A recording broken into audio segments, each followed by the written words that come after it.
Welcome to the Cabinet of Science and Fiction. Today we're taking a really deep dive.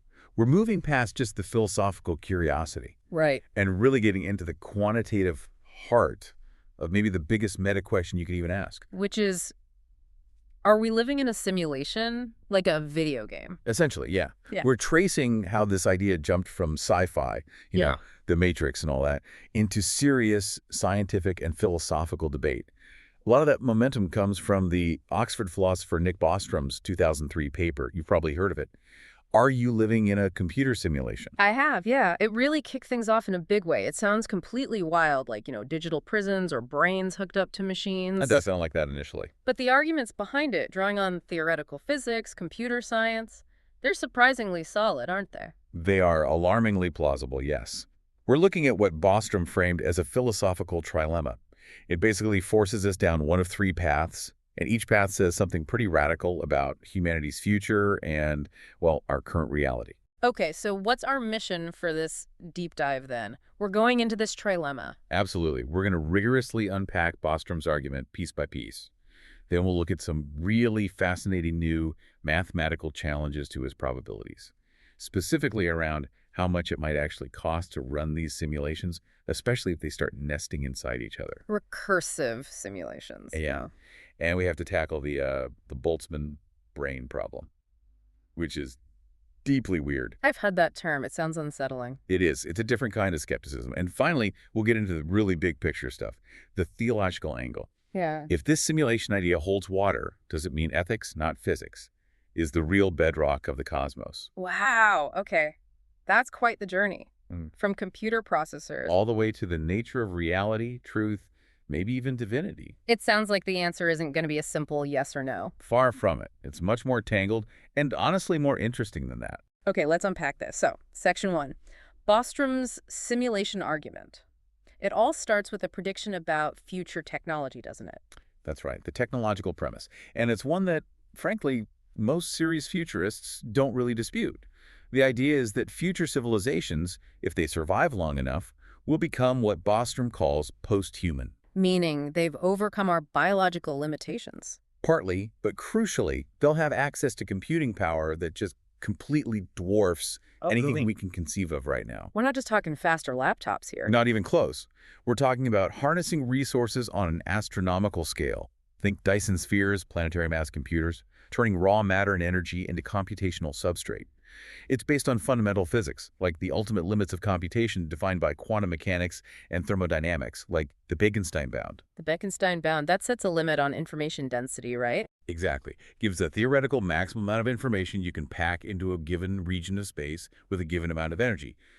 When you apply that kind of thinking to, say, converting the mass of Jupiter into a computer, the numbers just explode. Okay, let's try to quantify that explosion. What's the gap between, say, simulating one human brain and what these post-humans could do? Well, estimates for simulating a single human brain's basic operations, synaptic firing patterns and all that, they range quite a bit. But a common figure is somewhere between 1014 and 1017 operations per second. Okay, 1017 at the high end. That's already a huge number. It is. Now compare that to a theoretical planetary mass computer. The estimates suggest it could perform around 1042 operations per second. 10 to the 42nd power. I can barely comprehend that number. It's 10, 20 times more powerful than the high-end estimate for one brain. Precisely. 25 orders of magnitude more. It's a staggering difference. So what does that mean for simulating us? Or our history? Bostrom did a back-of-the-envelope calculation. He estimated the total computational cost to simulate the entire mental history of humankind. Every thought, every sensation, from the beginning until now, might be somewhere in the ballpark of 10 to 10 total operations. Which sounds immense, but compared to that planetary computer. It's tiny. That single 1042 ops per second computer could run the entire mental history of humanity in about 1 second. 1 second. Using less than 1/1,000,000th of its total processing power for that second. Okay. So the technological ability to run what Bostrom calls ancestor simulations, detailed simulations of their past, it's not even a question of can they do it. Exactly. The power is there, theoretically. It becomes a question of would they do it? Would they be interested? Are there ethical constraints? That's proposition 2 later on. But before we get there, there's another crucial piece needed to make this work, right? It's not just about processing power. Correct. You need the philosophical bridge. the principle of substrate independence. This is the philosophy of mind bit. Yes. Without substrate independence, all that computing power is just, spinning silicon. It doesn't guarantee conscious experience. So substrate independence says consciousness isn't magically tied to our specific biology, our wetware. That's the core idea. It's a form of functionalism. Consciousness, subjective experience, mental states, they arise from the computational structure and processes, the patterns of information flow, not the specific material they run on. So if you could replicate the functional structure of my brain accurately enough on a silicon chip, Then, according to substrate independence, that silicon chip would be conscious. It would have subjective experiences identical to yours. it's like software, isn't it? The same program can run on different hardware as long as the hardware meets the specs. That's a very common and useful analogy, yes. The simulation needs to be fine-grained enough, of course.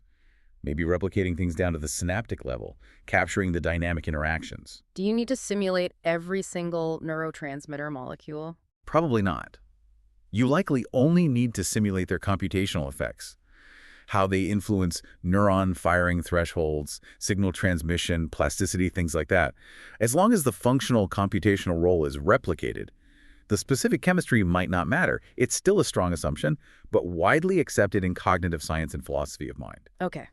So we have the technological premise, massive future computing power. Sure. And the philosophical premise, substrate independence, meaning consciousness can run on non-biological hardware. Yeah. Put those together and you get Bostrom's trilemma. 3 possibilities, and he argues at least one must be true, or very nearly true. That's the structure. Proposition 1, often labeled PF appropriate, is the extinction route. The great filter. Precisely. It states that almost all human-level civilizations go extinct before they reach that post-human stage of technological maturity. The filter is ahead of us. Okay, that's a cheerful thought. What's proposition 2? Proposition 2, or 5, a Procker-Zoller. This is the loss of interest route. It says almost all civilizations that do reach the post-human stage simply choose not to run ancestor simulations. Why might they choose not to? Maybe ethical reasons. Is it right to create conscious beings in a simulation? Maybe resource allocation. Perhaps there are better things to do with that computing power. Or maybe they just find simulating their primitive ancestors boring. Okay, so either we go extinct or the survivors aren't interested. What's the third option? The third option, form prox over. This is the one that gets all the attention. It states that we are almost certainly living in a computer simulation right now. And this becomes the default if the first 2 propositions are false. Exactly. If civilizations do survive to post-humanity, meaning P1 is false, and they do run lots of these ancestor simulations, meaning P2 is false, then the sheer number of simulated minds like ours would inevitably dwarf the number of original biological minds in base reality. Leading to the final step. The rational leap or the bland indifference principle? Why should I assume I'm one of the simulated majority? Because you have no specific information to the contrary. Think about it.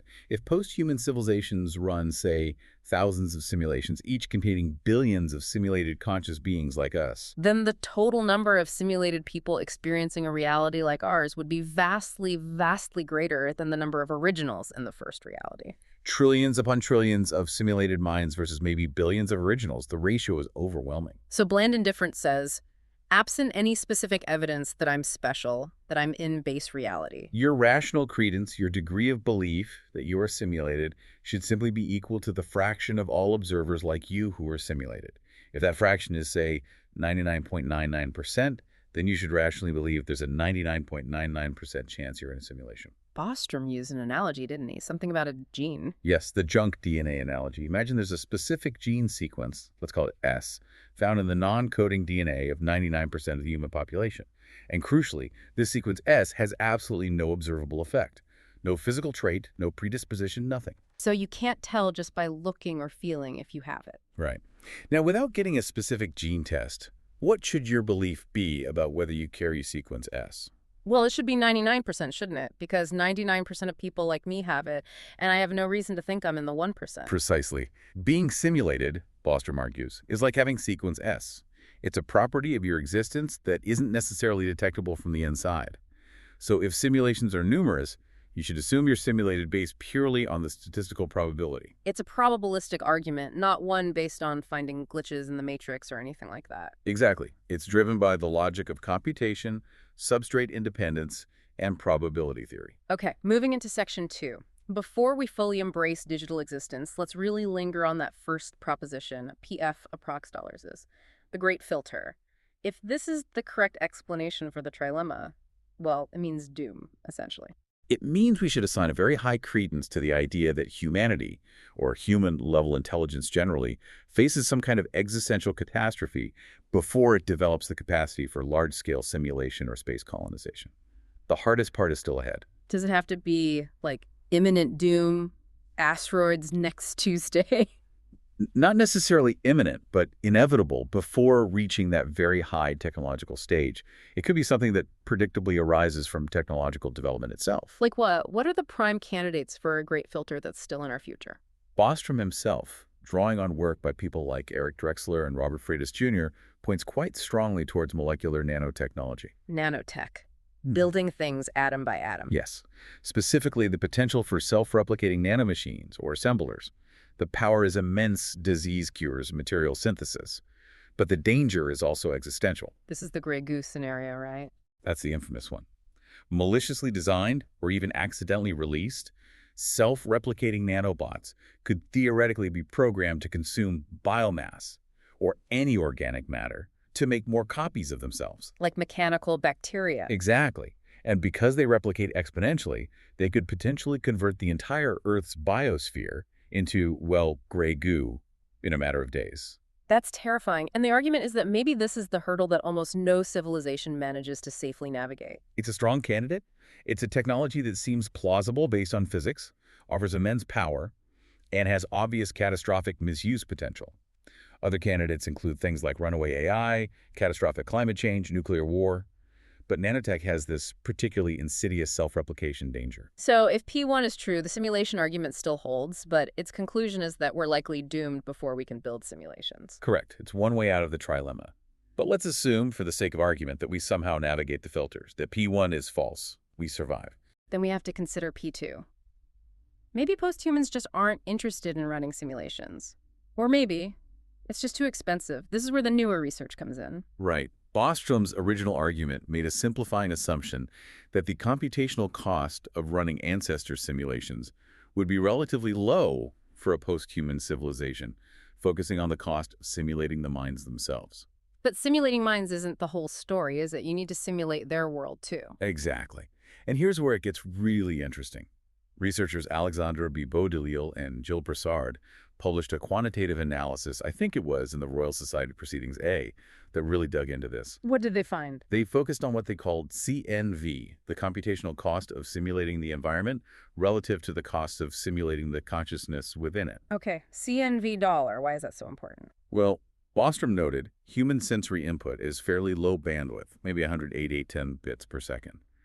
But the simulation doesn't just need to feed us input. It needs to generate a consistent, believable reality that produces that input and responds correctly to our action. Like, it needs to uphold the laws of physics. If I drop an apple, it needs to simulate gravity correctly. If I build a particle accelerator. It needs to simulate particle physics correctly, down to the quantum level, potentially, if simulated scientists start probing that deeply. Maintaining that level of fidelity and consistency across a whole simulated universe is computationally immense. C&D could be huge. So maybe running a believable universe is much harder than Bostrom initially thought. That's the argument. Simulating the detailed quantum state of every particle in the visible universe would likely exceed even planetary-scale computing resources. So how could a simulator possibly manage it? The most plausible strategy, the one Beaudelisle and Broussard explore, is variable complexity, also known as lazy computation or just-in-time rendering. Meaning, the simulation only renders parts of the universe in high detail when they are being observed or interacted with by a simulated consciousness. Ah, like in a video game where the graphics card only fully renders what's in your field of view. Exactly like that, but on a cosmological scale. Simulating the core of the Earth or a distant galaxy. Very cheap computationally if no one's looking. Just keep a basic, abstract representation. But what happens if someone does look? Like a geologist drills a deep borehole or an astronomer points a powerful telescope at that galaxy. Then the simulation has to be ready to fill in sufficient detail on an as-needed basis, as Bostrom put it. It has to generate a consistent, high-fidelity reality for that location, seamlessly, that matches the established laws of physics and the history of previous observations. That sounds incredibly complex. The simulator needs to keep track of who is looking where, what level of detail is needed, and make sure everything remains consistent. The bookkeeping must be It immense. would be a massive computational task, yes, but potentially much less massive than simulating the entire universe at full fidelity all the time. It optimizes resource usage. And this variable complexity idea has an interesting side effect, doesn't it, related to aliens? It does. It offers a potential simulation-based explanation for the Fermi paradox, the apparent contradiction between the high probability of extraterrestrial life and the lack of observable evidence for it. The Great Silence. Why don't we see signs of other advanced civilizations? Well, if we were in an ancestor simulation focused on, say, 21st century Earth history, why would the simulators waste precious computational resources, rendering complex alien civilizations, Dyson spheres, or fleets of starships in distant galaxies? If they aren't part of the main simulation's focus. They might simply not be simulated in any detail. They're part of the abstract, low-fidelity background. Yeah. So the reason we don't see aliens might be because they haven't been rendered for us. It's a cost-saving measure by the simulators. That's a clever, if slightly chilling, explanation for the silence. It turns the lack of evidence into potential evidence for simulation. It's definitely an intriguing implication of the variable complexity model. Okay, if we accept this model of variable complexity, active rendering it implies the simulators, the director, as you called them, have immense control. Absolutely. They aren't passive observers. To manage this variable complexity, they'd likely need to monitor the belief states, the intentions, the focus of attention of the simulated minds. They'd know what we're thinking about looking at. So they're effectively omniscient within the simulation. Functionally omniscient regarding our thoughts and intentions, yes. And potentially omnipotent in terms of intervention. What happens if we, the simulated beings, get too close to discovering the simulation? Or find an inconsistency, a glitch? The director has options. They could subtly intervene, maybe distract the inquisitive scientist. More directly, Bibo, Delisle, and Broussard point out they could literally edit the states of any brains that have become aware of an anomaly before it spoils the simulation. Just rewrite our memories or beliefs? Potentially, yes. Or even more fundamentally, they could use the ultimate cheat code of any simulation. Pause, rewind, and rerun. Roll back the simulation to before the problematic discovery was made and maybe subtly alter the conditions so it doesn't happen again? Exactly. It guarantees the integrity and secrecy of the simulation. Our perceived agency, our free will, could be entirely conditional on us not bumping up against the walls of the simulation too hard. So we're potentially living in a world run by limited but incredibly powerful interventionist, well, gods, for lack of a better word. From our perspective within the simulation, their powers would certainly appear godlike. Miracles, omniscience, intervention. It maps quite well. And this applies mainly to the ancestor simulation idea. Are there other types? Well, Bostrom considers others. There's the idea of a me simulation, a simulation focused purely on one individual mind, perhaps for therapeutic or experiential purposes. Like a personal matrix? Sort of. Or simulations might contain shadow people, non-player characters, essentially who are simulated only superficially, just enough to seem real to the main subjects, saving computational cost. But Bostrom argues against those being the dominant type, right? He does, based on probability.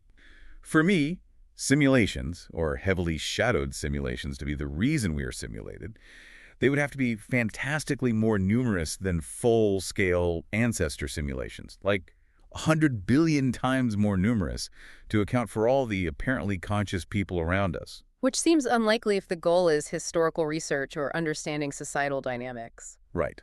The most parsimonious assumption, if we are simulated, is that we're in a large-scale ancestor simulation with many genuinely conscious participants. Okay, let's move to section 3. This is where the math gets even more complex, isn't it? The recursive simulation challenge. Yes. If we are in a simulation, and if our civilization within the simulation eventually reaches that post-human stage, we might decide to run our own ancestor simulations. Exactly. It's like running a virtual machine inside another virtual machine. Simulations nested within simulations. Level 1 simulates level 2, level 2 simulates level 3, and so on. That seems computationally intensive for whoever is at the bottom running the whole stack. That's the crucial insight from Bibo, Delisle, and Broussard's work. Each level of simulation imposes a computational load on the level above it. If level 1 starts running its own simulations, the environmental complexity, AV for the base reality simulator level 0, increases significantly. Because level 0 now has to simulate not just the passive environment of level 1, but also the massive computational activity within level 1 as it simulates level 2. Precisely. It creates an exponential slowdown. Each layer of simulation taxes the resources of the layer above it, ultimately taxing the base reality's hardware. So you can't just have an infinite stack of simulations. Not without infinite resources in base reality. This recursive stacking imposes a fundamental mathematical constraint on the total number of simulations that can feasibly be run. And this constraint changes Bostrom's original probability calculation. Dramatically. Yeah. Bibo, Delisle, and Broussard introduced two key factors.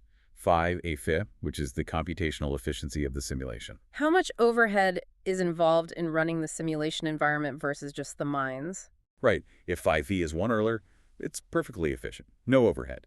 If it's low, say 0.1, it means 90% of the computing power is just spent running the environment itself. And the other factor. That's the fraction of the base reality's total computational resources that the simulators dedicate to running simulations. Yeah. They might have vast power, but only use a tiny fraction for this purpose. Okay, efficiency and dedication. How do they affect the probability we're simulated, Fafil? Their analysis shows that the total fraction of simulated beings across all levels of the recursion is mathematically capped, primarily by the efficiency factor. Capped. Meaning it can't just approach 100% like in Bostrom's original argument. Exactly. The counterintuitive result is that if simulations are recursive, which seems plausible if posthumans follow our tendencies, the maximum possible value for phi v, the probability you're simulated, is less than or equal to phi v. So if running a simulation is computationally expensive, meaning phi v is significantly less than 1, say less than 0.5, then the maximum possible probability that you were simulated, even with maximum recursion and dedication, is less than 50%.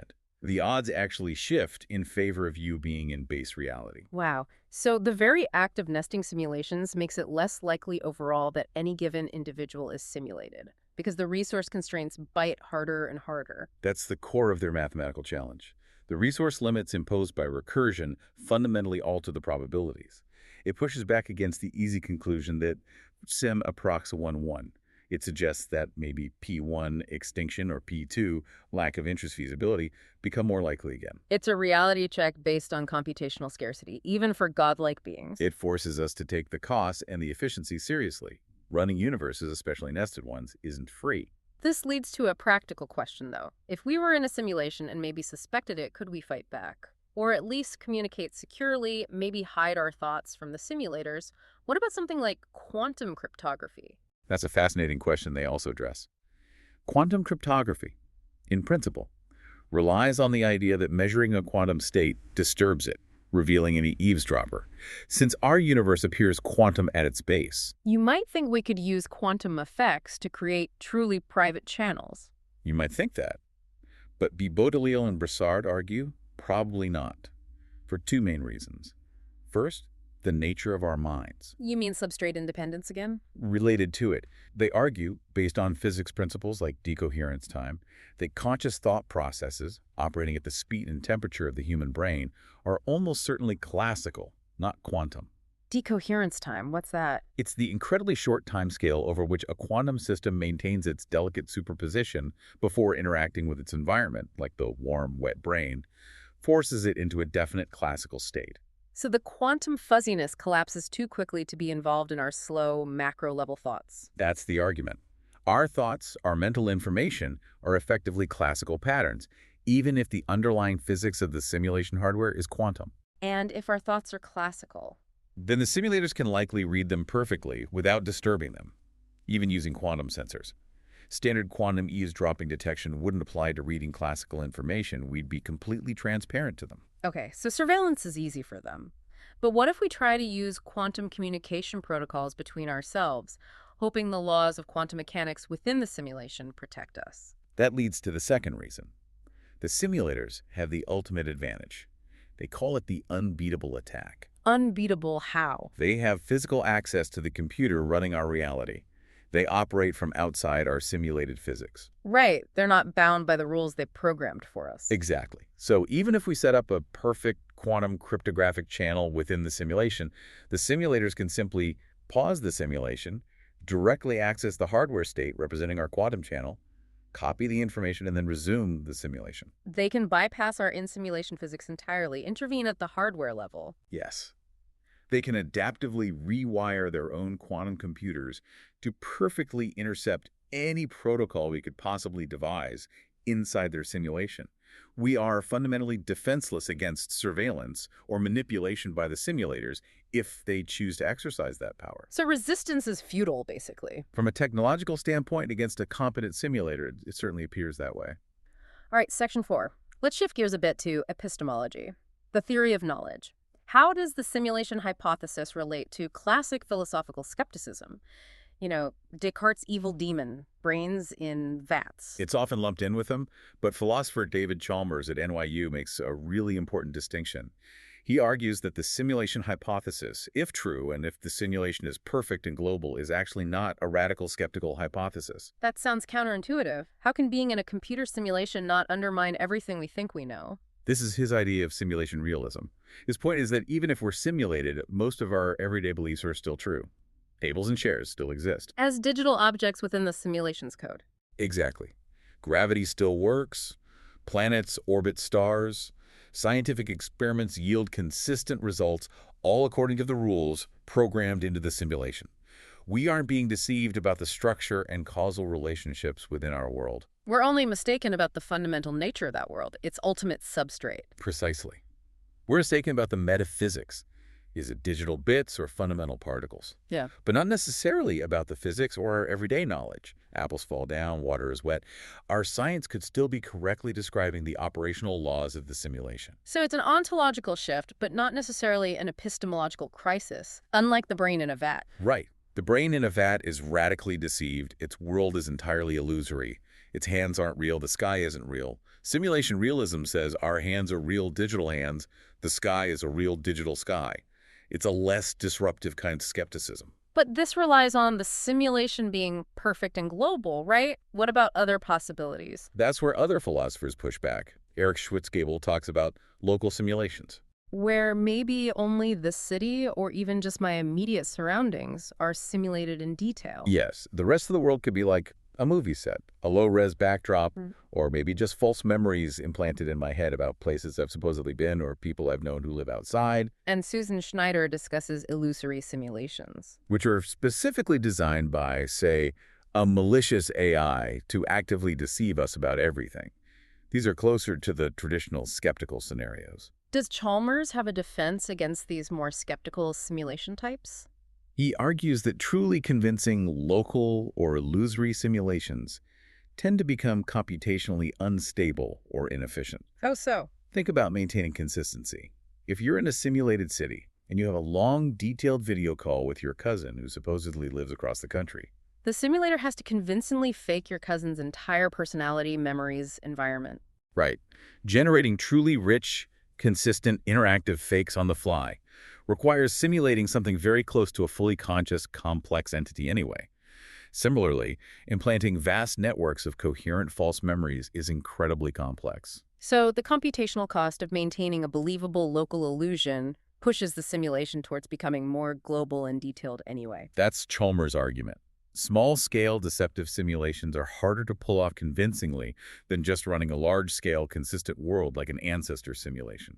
The need for detail acts as a kind of computational pressure towards realism. Okay, so maybe the perfect simulation isn't total skepticism, but you mentioned another, much more worrying idea earlier, the Boltzmann brain. Ah, yes, the Boltzmann brain, or BB. This, many physicists and philosophers argue, is the truly destabilizing skeptical threat, far more so than simulation. Why? What is a Boltzmann brain? It's named after Ludwig Boltzmann, the physicist. Yes, it comes from his ideas about thermodynamics and entropy. He considered that even in a universe that has reached maximum entropy heat death, basically a void of random jiggling particles, there would still be incredibly rare, random fluctuations that could momentarily create pockets of order. Like monkeys typing Shakespeare, but with particles assembling themselves? Kind of. And the BBD thought experiment asks, what's the minimum amount of order needed to have a conscious experience? The answer might be just a single functioning brain, complete with false memories of a past and a universe around it that pops into existence for a fraction of a second before dissolving back into chaos. A spontaneously generated, hallucinating brain floating in the void. Exactly. Now, the terrifying part comes when you apply this to certain cosmological models, particularly those involving infinite time or space, like eternal inflation or some cyclic universe ideas. What happens then? In those models, the universe spends vastly more time in a high-entropy, near-vacuum state than it does in an ordered low-entropy state like our current Big Bang epoch.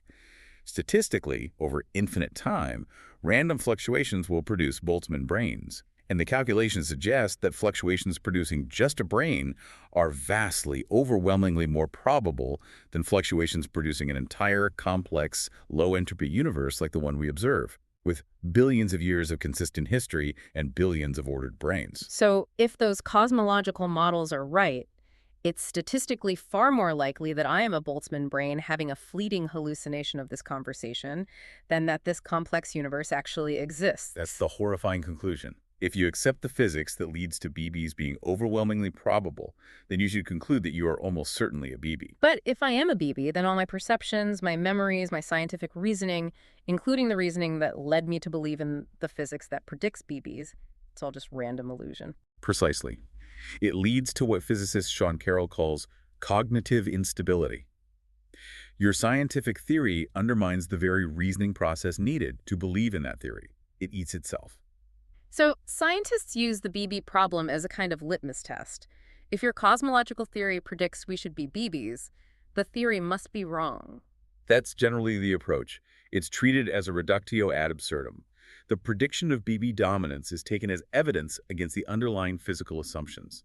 It's a reason to reject those cosmological models. So the crucial difference is simulation realism, Chalmers' version, says our science can still be true, just operating on a different substrate. The Boltzmann brain problem says our science itself is fundamentally untrustworthy if it predicts BBs. Exactly. BBs are a full-blown epistemological catastrophe.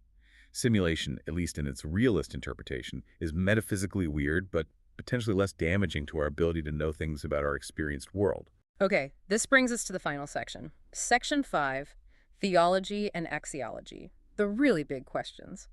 If we take the simulation hypothesis seriously, what does it do to traditional ideas about God, reality, and value?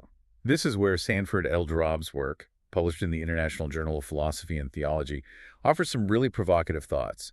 He argues the simulation idea makes traditional conceptions of a single, omnipotent creator God quite problematic. Why? Because the simulator isn't God. Essentially, yes. The Okay. simulator, or the post-human civilization running the simulation, becomes a kind of finite creator or a video game god. Powerful within our simulated reality, maybe even able to perform miracles by tweaking the code. Right, they could violate our apparent laws of physics, monitor everything, omniscience within the sim, maybe even resurrect people by reloading saved states. But they aren't the ultimate ground of being. They themselves exist within their reality, which might also be simulated. Exactly. They are contingent beings. They aren't omnipotent in an absolute sense. They're constrained by the resources and laws of their own level of reality, level 0 or perhaps level Mecha 1, who knows. They aren't the necessary, uncaused cause that classical theology often posits. So this video game god is more like a demigod, or a Gnostic demiurge, a powerful craftsman, but not the ultimate source. Precisely. Drob argues such a being is philosophically and theologically, well, unsatisfying. They could be flawed, unethical, constrained, or just plain bored. They fail what he calls the simulation compatibility test for true divinity. A concept of God worthy of ultimate concern needs to be more fundamental than just the programmer of the next level up. But didn't Bostrom himself see a kind of religious parallel here, a naturalistic theogony? He did. He noted that the hierarchical structure of nested simulations creates a kind of naturalistic parallel to gods and judgment. Because everyone, except maybe those at the very bottom level, Has to consider the possibility that they are simulated. and therefore might be observed and judged by their simulators. Exactly. This creates a powerful, potentially universal incentive for ethical behavior. Bostrom called it the virtuous circle. How does that work? If I'm in level N, I have to worry about what the beings in level N1 think of my actions. If they are running the simulation for ethical research, or simply value certain behaviors, they might reward or punish me based on my conduct. Pause me, delete me, give me a bad afterlife. So I have a prudential reason, a self-interested reason to behave morally, just in case my simulators are watching and care about morality. Right. And crucially, the beings in level N1 have the same worry about level N2 and so on. Even the beings in level 0 base reality might worry they are actually in simulation run by level 1. Or even if they know they're in base reality, they might want to ensure the simulations they create develop ethically. So, this uncertainty about your place in the hierarchy, combined with the possibility of judgment from above, generates a pressure towards ethical behavior that permeates the entire stack of realities.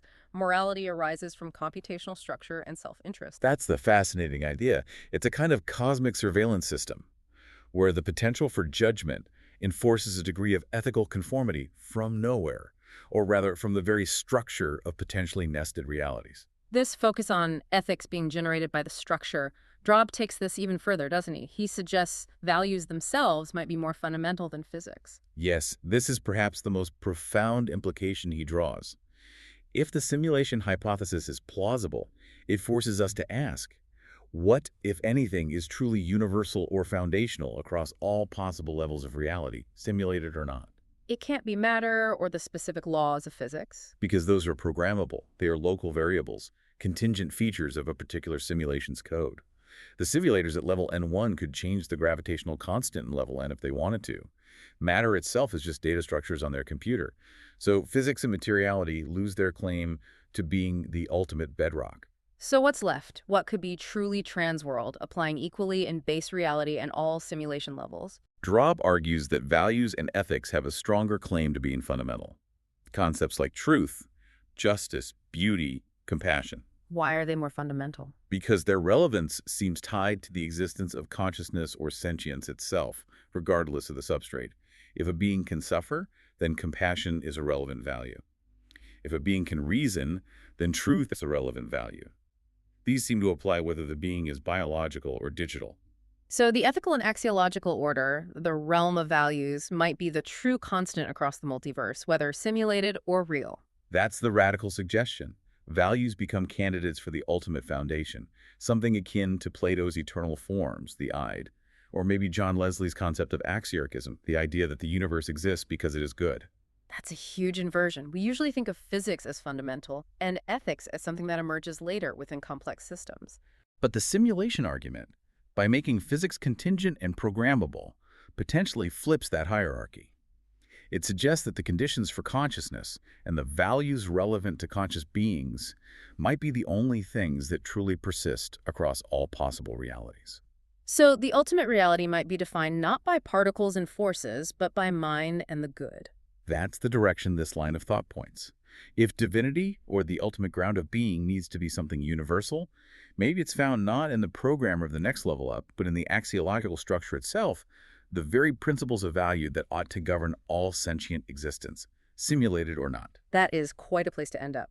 We started with the raw computing power of hypothetical future civilizations, Calculated the staggering scale needed to simulate minds and universes. debated the probabilities, the costs, the chances of extinction, Wrestled with skepticism, from digital realism to Boltzmann brains. and arrived here at the idea that the entire structure might point towards ethics and values as being more fundamental than the physical world itself. It's a fascinating arc.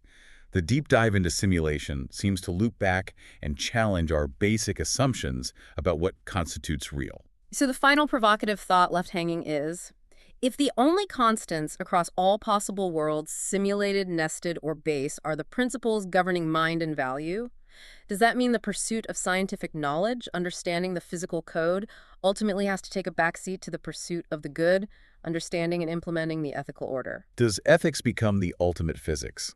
It's a question that the simulation hypothesis, perhaps unexpectedly, forces us to confront. The nature of reality might be fundamentally normative. Something profound to ponder. Indeed. Thanks for listening. Until next episode.